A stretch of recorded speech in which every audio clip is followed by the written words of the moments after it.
Sunny Potato here with another review of the first hour, this time on the adorable puzzle-solving game Carto. Starting off with the storyline, we're introduced to your character, a young girl visiting her godlike grandmother who lives in a blimp. In this blimp, she uses her cartographer powers to make squares of the earth, and with these squares, she has the power of terraforming the world. At some point, your grandma goes to sleep, and your dumbass thinks it's a good idea to put a picture of the blimp and a lightning bolt together. Unsurprisingly, a storm comes and trashes the blimp, causing you to fall out and land miraculously unharmed on the ground below. Using your ability to terraform using pieces of the map that have fallen out of the blimp, your journey is to re-find your grandma and the blimp. Along the way, you meet a village and a girl who's coming of age and, per tradition, is setting off on her own. You accompany her and together you guys start a new journey. Personally, I think the storyline is very cute, even though it's a bit dumb too.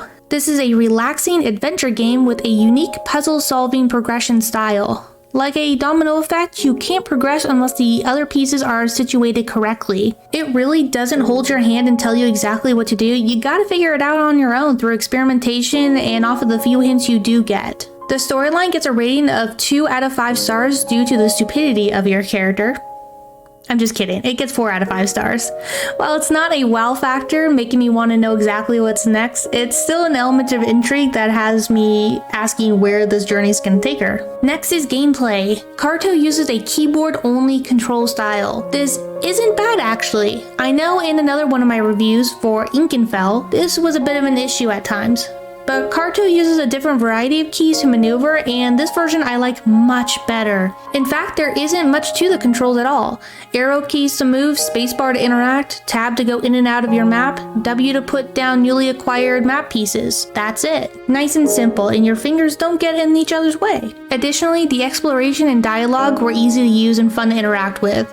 People have their own unique dialogue and personalities, but it's not overly dialogue based. So in some cases, the NPCs were pretty funny and it was actually enjoyable to chat with them. When you're not on foot exploring, the other half of the game is being inside the map altering screen. This was also easy to pick up the controls for. When moving the map pieces into place and turning, removing, turning again, all until they fall into place where they need to be. When they are in place correctly, I really like that you knew you got it when an icon popped up in that region like a house or a person. Gameplay gets a rating of 5 out of 5 stars. It was so easy to pick up the controls, which I really appreciate since this is supposed to be a relaxing game to enjoy. So being frustrated with complicated controls would have started this game on the wrong foot. Graphically, Carto was super cute. It reminded me of a water painting style using lots of pastel colors, and it really made it bright and cheery. My guess is that as you progress, you will get a harder location and it will darken with the theme, but until then, it's bright and cheery. The map altering screen was unique and also followed the same theme. I like how the populated houses were uniquely done to identify them. Even inside the houses, they were uniquely created.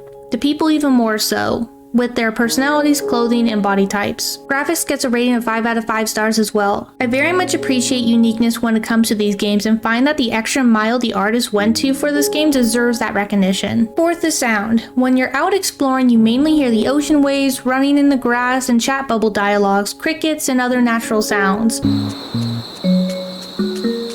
The ambient music is off and on though. When it does play, it's very tropical, upbeat, and a simple melody, and I wish that ambient sound was always on in the background, but it's not. It's kind of here and there. When you're on the map screen, you can hear the clicking and turning of the map cards, and I find that the ambient music is normally off when you're on the screen, but sometimes it does click on here too. Due to the on and off nature of the ambient sound, I'm giving the sound category 4 out of 5 stars. Lastly is the replay value.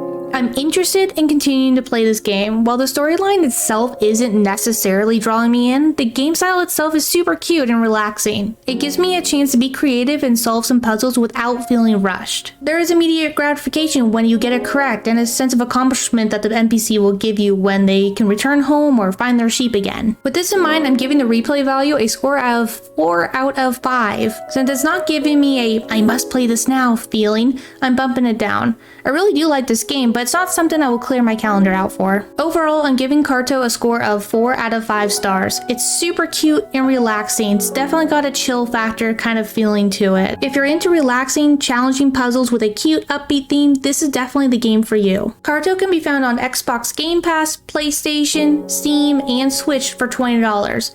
It can also be had for $16 if you're a Game Pass member. Well, that's all I have for you folks. Thank you again for stopping by. I hope you enjoyed this video. Let me know what you think in the comments below. Please remember to like and subscribe for more videos and reviews. I hope you have a wonderful day, and I'll catch you next time.